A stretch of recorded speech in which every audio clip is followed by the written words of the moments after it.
आप सबको मेरा नमस्कार हो।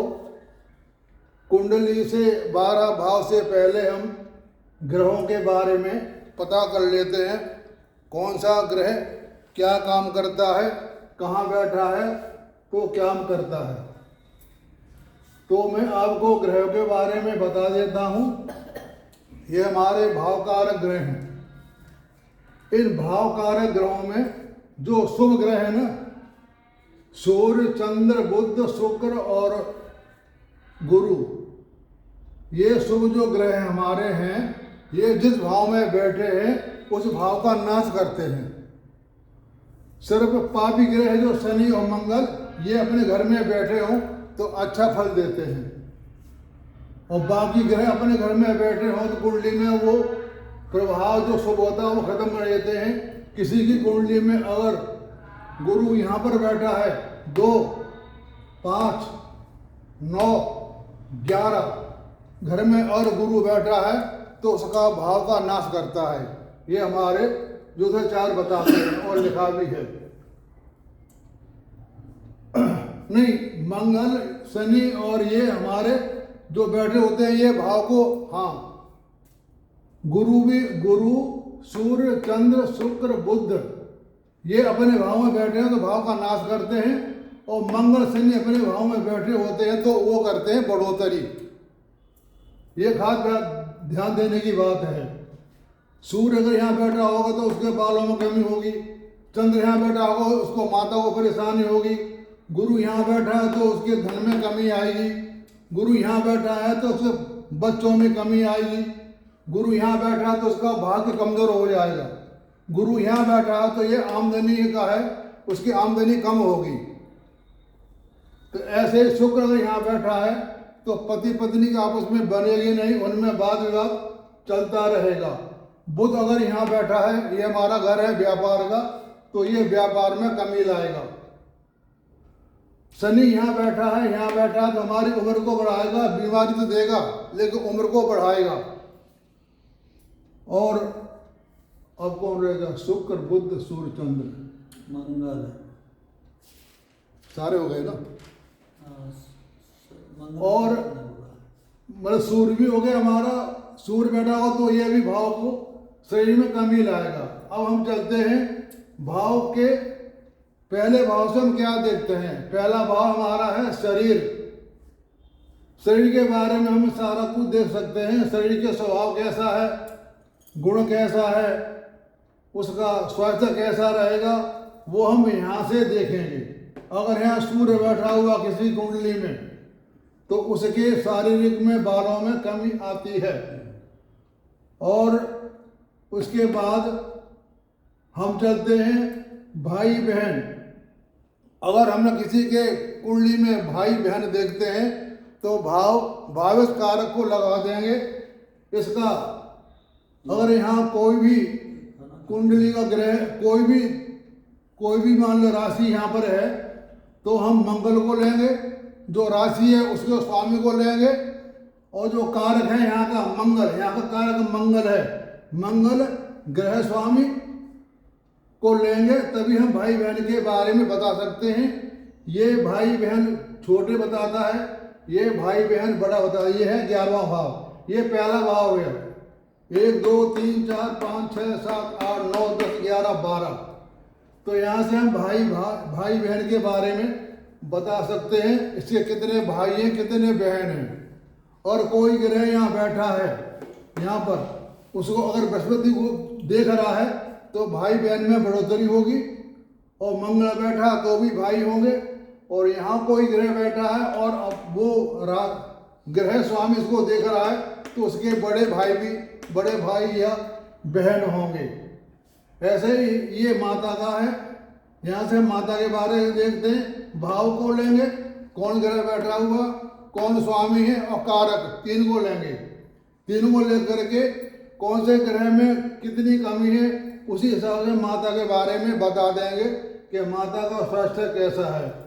ये पंचम भाव है। अगर यहाँ मंगल बैठा है तो उसके जीवन में बच्चों के लिए कमी आएगी। और ये प्रेम का भाव भी होता है। इससे सप्तम और पंचम का अगर संबंध आ रहा है तो ये समझ लो कि वो शादी अपनी मर्जी से करेगा। ये प्रेम का भी है और बच्चों का भी है और शिक्षा का भी है। ये शिक्षा हमारी है शुरुआत की, ये है बाद की बात है, और ये है डिग्री वाली जो शिक्षा होती है वो यहाँ से देखी जाती है नौ भाव से। किसी कुंडली में अगर यहाँ शुक्र बैठा है तो उसके विवाद होगा, तो यहाँ भी हम भावित कारक को लगाएंगे। उनमें तीनों ग्रहों में उन ग्रहों की स्थिति क्या है वो हम देख करके बता देंगे, अच्छा है या बुरा है।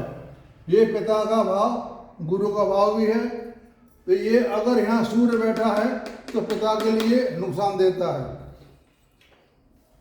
इस तरह ये हमारा कर्म भाव है। अगर यहाँ शनि बैठा हुआ किसी कुंडली में, समझो उसके पौवारे हो गए, क्यों हमारा शनि है कर्म का दाता, वो कर्म देने वाला शनि यहाँ बैठेगा, उसके व्यापार में कभी कमी नहीं आएगी।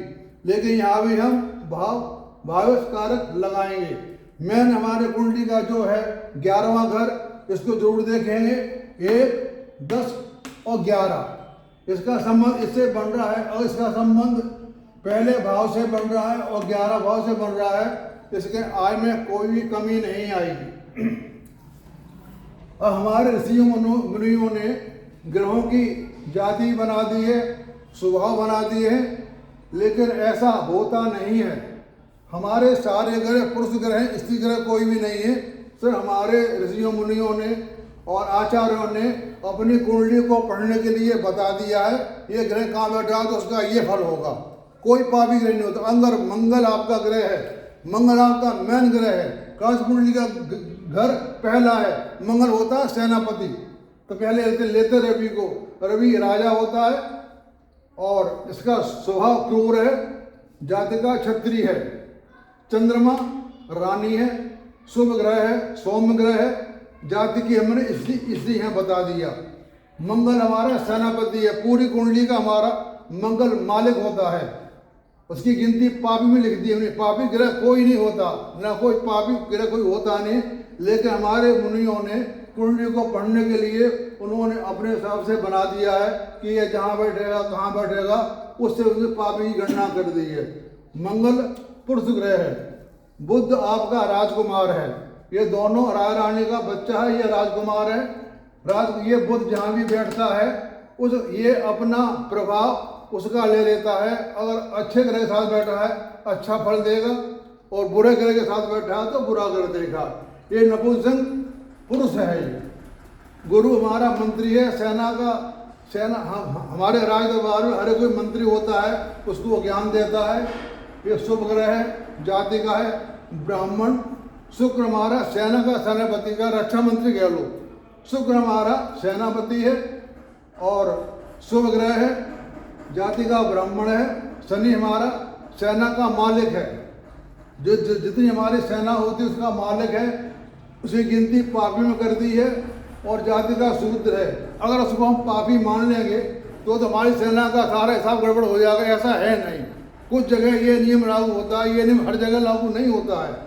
राहु कहते उसकी सेना है, ये पापी ग्रह हैं, ये नीच जाति के हैं। अगर हमारा जो मैन ग्रह होते हैं ना कुंडली के अंदर, सूर्य, चंद्रमा और मंगल,